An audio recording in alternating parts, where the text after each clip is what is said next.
You know, when you work hard to develop team chemistry, and that's something that, you know, a Coach Redick has done along with McMillan and Brooks and the rest of the coaching staff. These guys believe in what they're doing. So when you have a collective guys that believe in what they're doing, you might win a few games without some star players. Obviously, we did lose some, but the way they're playing never stopped. You know, even when they were losing, they were still trying to play with rhythm, move the ball, get other guys. And it's, you know, it's the others that really are starting to emerge. You know, Vanderbilt, you know, Smith, you know, guys like that. Hayes coming back. You saw what the record was without him. So it shows how imperative it is to have those other guys to support the great players that you have. You know, Luka having always an outlet, somewhere to pass. LeBron now doesn't have to, you know, handle the ball as much. He's off ball. And then if you ever get in dire need and desperate, you always have Austin Reaves back there to make sure that things are continuing to run smooth. So collective effort, they're a real team, band of brothers, and they're playing together. For me, I'm always excited when a player, a point guard or a guard, whoever wants to, looks for you. You know, one of the things when you play this game, everybody that was on this team, NBA was a star at one point on their team. They got a lot of shots, they got a lot of touches. And when you get to a certain point like in the NBA, you become what they call a role player, and you don't get to shoot as much. But when you get a player like Luka, like a LeBron, like an AR, it excites you, man, because you get down the floor quicker, you get to your position faster, and you're ready to shoot. And it makes you play better defense. And right now, playing with Luka, playing with LeBron, playing with AR, these guys are excited.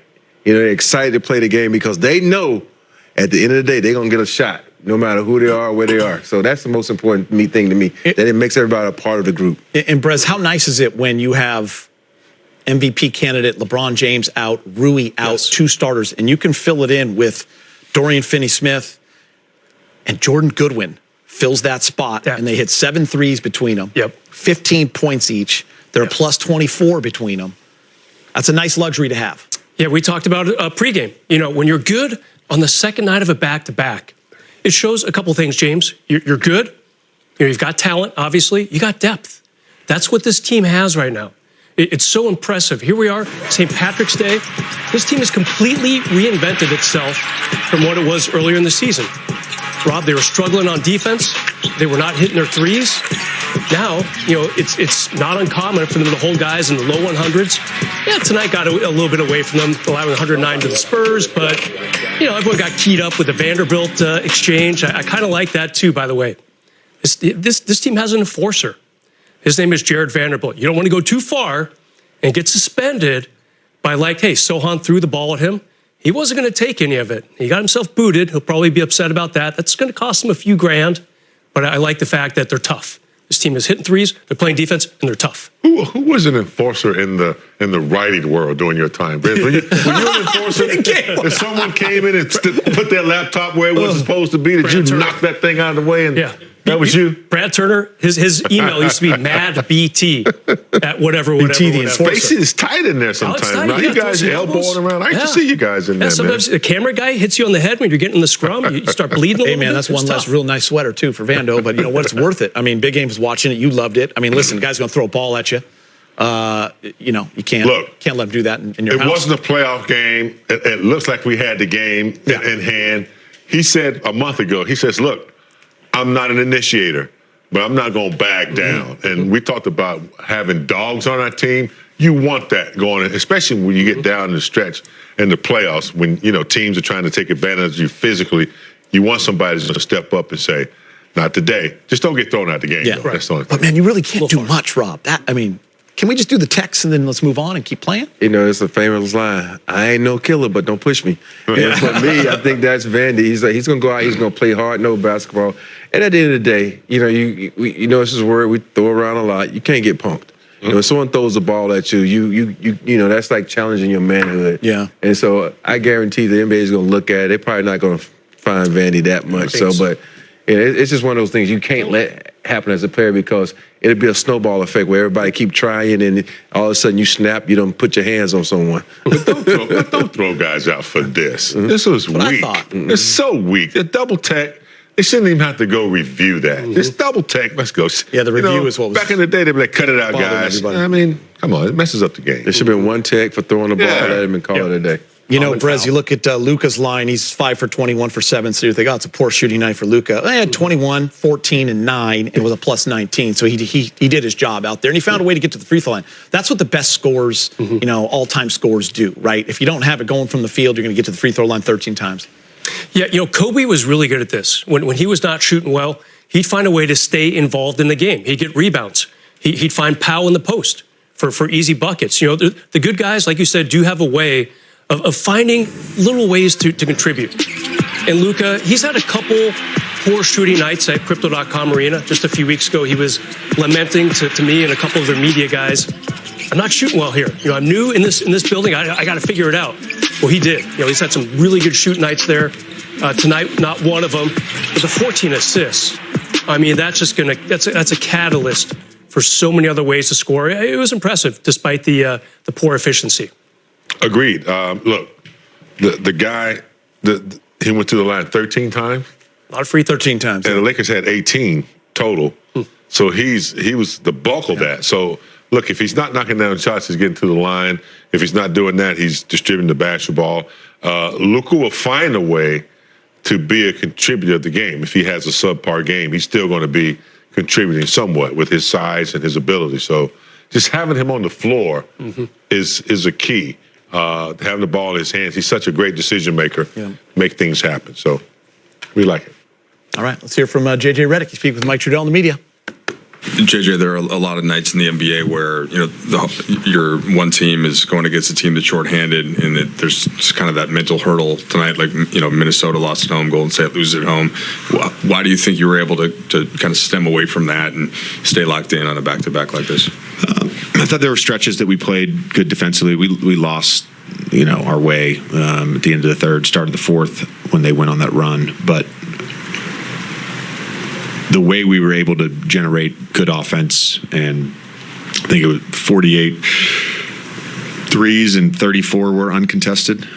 Just our guys' ability to connect, and Luka leading that with 14 assists, and probably could have had 18 or 19. But to have another game with 30-plus assists, I thought our offensive decision-making and consistency, where we had 4 really good offensive quarters was great. And then with Luka kind of doing his thing, you also had Austin attacking sometimes on the weak side, sometimes as primary. What did you make of how kind of deadly he was with what he did? Yeah, I think just the Luka and having Austin as the next passer a lot of times. So when there were 2 on the ball, or they were double, or we're in a heavy shift from the nail, having AR there as the guy that can either shoot or create the blender with his thrust on his drives was really good. And then that group that was playing end of first, start of second with Dalton and Vando, just playing out of our horns, our movement stuff out of horns. We got some really good stuff out of that. AR, Dalton, Vando, all of them. To shift ahead to the next 2, how much will you reference what happened on the road against those teams? Not even motivation, but you had different personnel as you prepare for the Wednesday game against Denver. Looking at that game you guys just had there, I think against Denver, you're going to reference it a lot, because there were things that we did really well that we think we can emulate again, and then there were some things that we didn't do well, and particularly with that game, our transition defense has to be better, and then we have to do a better job of protecting the paint against Milwaukee. JJ, I don't think you'll play a lot of games necessarily. We'll shoot almost 53s, and 70% will be. Sorry, I lost you there for a second. I'm going to play no games. I'm not going to play any games. I'm done. Feels more like a Mike question than one for me. But the thing I'm wondering is are you guys unlocking stuff offensively in terms of that was always going to follow kind of the defensive part of it, but are you seeing that guys are getting more comfortable playing with Luka, finding the right spots, the cuts, the when to flare and all of that stuff? And is this maybe a harbinger of the things you guys can be offensively? Yes, and I think for us to fully unlock our team offense, we need to be whole. Again, going back to our group and their responsiveness to everything throughout the season, they generally have done an outstanding job. When we've challenged them on certain things, they've responded. I think Greg has done a really nice job with not a lot of court time over the last few weeks in really breaking down on film what we want our spacing to look like versus blitzes and pick and roll versus doubles in the post versus doubles from the nail versus fires from the top. Like we've done some really good things against that. And then just if they're not going to double and they're not going to blitz, like our packaging around that has I think been good. And even in some of the games where we haven't necessarily had a great offensive rating, you can kind of attribute that to turnovers and missing shots. I mean, even just the last two games, our rim efficiency was really, really poor. I think we were like 10 for 23 at the half against Denver, and it wasn't great yesterday against Phoenix either. So I think it's all going to come together where, we're finishing, we're passing, we're taking care of the basketball, and we're making threes. But pleased with how we're able to generate good looks fairly consistently. That Arrowhead water's good. Yeah. But that sparkling water's pretty good too, man. Get you some of that sparkling water. Don't sleep on that sparkling water. Don't sleep on that sparkling water. Game on 30 points. Keep searching, man. Keep searching. Keep searching. Something gonna land one of these days. Keep on reaching. Let's go inside the locker room. Someone's with Allie Austin, I believe. Sparkling water's good, man. Austin, just starting with the stretch that you guys are in right now, obviously no excuses, but what stood out to you most about this one and the job you guys were able to do? I just thought we, played hard, stuck to the game plan, and we continue to build that chemistry, and I think you can tell by the way we're playing. Everybody's sharing the ball. Luka obviously causes so much, havoc for teams' defenses that the majority of the time you got to blitz him, and then you're playing 4-on-3. So it's a fun brand of basketball, and after a long road trip that we was really bad on, it's good to get home and get back to winning. I know you talked to the guys in the studio about the 34 assists, but just in terms of the overall chemistry, without two of your starters, for example, how are you guys able to kind of make it seem so seamless? I think it's just a next man up mentality.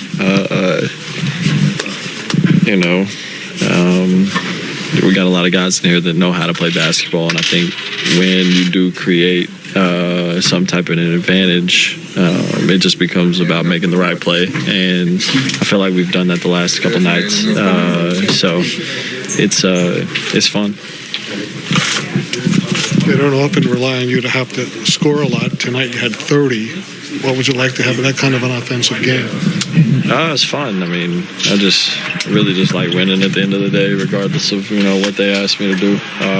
Like to win, and that's really the fun part about team sports is winning. What's the thought getting Denver again so quickly after playing them to the last minute there last week? We know we're going to come in and they're going to, be prepared, and it's going to be a war like it always is. They're a really good team that has really good, players that play really good together, and I feel like we have the same, and we got to be locked in and ready to compete on both ends. Have the last couple of years postseason matchups, does that bring a different regular season feel to the game? I don't think so. I think every game is, different, but you have the same mentality going in, and it's win. Obviously, they've kicked our ass the last couple, postseasons, and we want to return the favor, but you want to beat everybody you play. All right, here it is. Yeah, speaking of everyone you play, Western Conference standings. So the Rockets had a crazy comeback at the end against Philly, went to overtime and they won. So they didn't jump up to that 2 spot, tied with the Nuggets, who had a huge win, sitting some guys on the road against Golden State. The Grizzlies lose to Sac. The Warriors lose, and the Timberwolves lose. So the Lakers move into that 4th spot briefly, 42 and 25. Big one coming up against the Nuggets on Wednesday. So James, Rob, Brez, this is kind of that time of year. I mean, 15, 16 games left, depending on the team. And every single one's going to count, and it's going to change every night. But the jockeying has started. Yeah, the juggling down there in the standings, it really gets interesting down the stretch here. But, the one thing I think the Lakers are aware of, they are aware of where they are. Even with players out, they're playing solid basketball, and I think they're ready to take on the challenge of, staying right in that top 4 would be nice. You know what I'm saying? You get some home court advantage early. So, yeah, you get LeBron, Rui back. Then you make a strong case down the stretch of trying to win some games to position yourself to be where you need to be in the playoffs. It's so important. A lot of times guys are like, well, we don't care where we are in the seeding. When you have a major trade as the Lakers, you're still developing that rhythm. And so what's better, be at home where you can get good practice time on your court. And so that's the rhythm that I'm looking for these guys to develop, because we said it earlier, that Luka's still getting in shape. We still don't have 2 starters back. So that's going to be vital, because they're missing some significant time because they've been out. So they need to get back into playing shape. So they need some home court cooking going on. It's been 5 years since they were the higher seed in a playoff series. Yeah. I mean, that year, it was the bubble. So it wasn't really a home court series, right? So it's time for them to be a top 4. No more playing. Looks like they're going to avoid that. It's not guaranteed, but now you got to salt away that top 4. And Geek, just a couple weeks ago they were 2, and then a couple days ago they were down to like 5, and now you can slowly or quickly, I should say, move up or down in this in the top 5, top 6 in the West. Outside of number 1, obviously OKC's got it salted away pretty much. They're going to clinch in like a week. The number 1 seed. It's crazy. How they play. I'm with you too, Rob. Like it's unbelievable. It does matter, and it's okay to say that it matters, because the Lakers are one of the best home teams in the league. So you want to be home. It matters, and when during the season when you have to travel, 82 game schedule, sometimes it's good to go on the road and band his brothers and get away from the distraction. During the playoffs, it is great to be at home. Yeah, man. I'm telling you want to be at home around your comfortabilities and your bed. It makes a big difference. As I said, think about it. I always laugh at when guys say, oh, it doesn't matter where we are. And it's about 95% of those guys that say that never won a championship. I'm like, yes, it does matter where you are. It makes it a lot easier. Can I say that next time someone says it to me and I'm interviewing them? Yes. I say, well, by the way, Rob has... Yeah, just say, hey, have you won a championship? See, Robert already told me you was one of those 95. So, yeah. Hey, Luka, how encouraged have you been about the shot quality that you guys are getting on offense, and kind of the way your teammates are learning to play with you, and what spots to be in, Jackson returning, Austin on the weak side, all of those things? What's encouraging to you, and where do you feel like is the final piece? Yeah, I mean, people start learning that at some point in the game, they're going to double team me. So, like I always say, I accept that, and I like playing that. Saves my energy, and you just got to play 4 and 3. And I think guys are doing great out of there. Look, you guys play Denver on Wednesday. Obviously, just coming off the recent game in Denver, but this franchise has history with them. I know you have a relationship with Jokic. Kind of, how do you view them as a opponent to be reckoned with in the Western Conference? Look, I think the team that has Jokic on is always dangerous. With him on the court, there's always danger, and it's hard to play against him. He knows all the tricks. He's an amazing basketball player, but that's fun. That's fun for us. That's a challenge for us, and it's fun. We like challenges, and I think it's going to be a great game. Luka, JJ told us that I think 70% of the threes you guys created tonight were uncontested. Wide open. as Dorian would call them, butt naked, wide open 3-point shots. For the shot quality to be that high on a night when you particularly didn't shoot it very well. No, terrible. What does that say about the potential for this offense? Also knowing that you've got, 40 points a game or whatever it is between LeBron and Rui on the bench waiting too. I mean, it just shows the team we have. I think we share the ball very good. When we play with pace, it's very hard to stop us. And, like you said, open threes are... When you have that many open threes, you should win the game and you should make threes. So we just got to keep playing like that and share the ball like we do. Last week, JJ told us that he wanted to get more off-ball movement, specifically for you and AR, installed into the offense. It seemed like you guys were able to get to that, not just tonight, but even last night, especially early in the game. For me? Excuse me? For me, off-ball? Yeah, like you coming off ball, like screens off the ball, and then eventually getting the ball. Yeah, I know what you're saying. I'm kidding. What do those actions do for you and do for the team when you're able to operate that way? Makes my life easier. Those actions that he put. There was one ATO today that we ran it twice, and it was just for an alley-oop. So that explains JJ's mind, the way he sees basketball. It's amazing. But just me and AR coming off the ball, it helps me and him and everybody else because we do it with pace, and it's hard to stop us. Luka, Dalton Knecht had another solid game tonight. He led the team in scoring. What have you seen from him during your time here that's helped impact winning? Who you said? Dalton. Dalton, yeah. I mean, he had a great game. He had a lot of great games. He's learning how to play. I'm learning how to play with him. And, he's a promising rookie for sure. Luka, čau. Prvo vprašanje je mogoče, koliko se trenutno zabavaš, glede na to, da vidimo nasmejanega, tudi kar nekaj heca je bilo v slačilnici prej, koliko se trenutno zabavaš v novi ekipi? Super je. Mislim, da ko bi rekel, vsi v slačilnici so super. Velike zafrkavanja, rečem zajebancija, ampak počutim se super, vsi so me sprejeli super, tako da je top. Še vprašanje povezano z Denverom. Na zadnje, ko si igral proti Denverju, ste zmagali, to je bila ena pomembna zmaga za ekipo, pa tudi za tvoj prihod. Koliko se veseliš igrati proti Nikoli? Ja, mislim, te tekme so zmer težke. Meni težke tekme so zmer ekstra motivacija, tako da zelo se veselim te tekme. Luka, you obviously had a lot of admiration for LeBron and had watched him play growing up and stuff like that, but I'd only seen Austin a couple times a year when the Lakers would come through Dallas. It seems like the two of you guys are finding chemistry in pretty good ways on the court. What do you like about the way he approaches the game? I mean, this guy just scored 30 in his 4 game in 5 days. That explains everything. But he's an amazing player.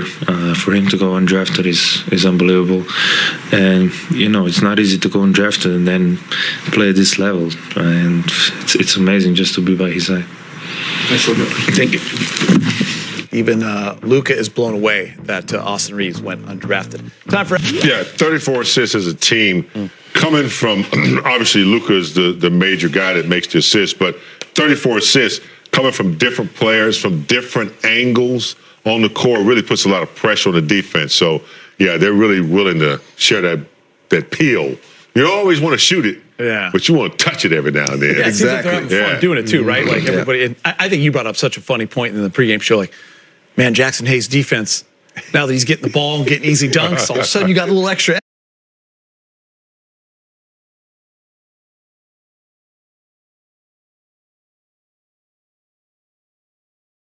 Sugar, right? So that's what we say. You give a big a little sugar, that means going crazy on the other side. He's so active on the other end. So when you give big a little sugar, they are active for you defensively. All right, I ain't got to say it because everybody knows by now. I'm getting ready to start up on that breakfast sandwich in a minute. The egg rolls, you know about the egg rolls now, but they got that supreme breakfast sandwich in the morning. It's not bad. That's what Rob used to like. The ultimate, the ultimate breakfast sandwich, man. Used to be my thing. Rob, tell him what's up in the morning. Hey, when you hungry, get that ultimate breakfast sandwich. I'm telling you, man. And then the It's two free special. tacos, and then the egg rolls. We got the tacos. Now you got to go to Rob. Now. Yeah. For the breakfast sandwich. Jordan Goodwin got gonna another get us a start. deal. Scored 15 points. He's speaking with Ali. Y'all gonna give us a deal, I promise you that. Goody, what impressed you most about this win, just from start to finish for your club? Basically just winning on the back-to-back and having guys out and still having that energy, still finding a way to compete and get wins. So Obviously, no excuses, but are you feeling kind of the stretch that you guys are in from a physical, mental standpoint?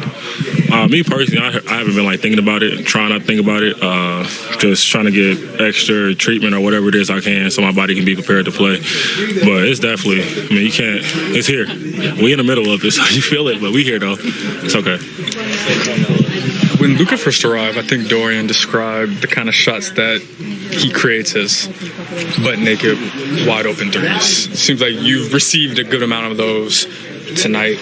I guess how open do you feel in those moments when you're, when Luka's creating, when Austin's creating, and you just have, seems like all the space in the world or time in the world to shoot? I think that's why I be mad when I miss something. How open I be.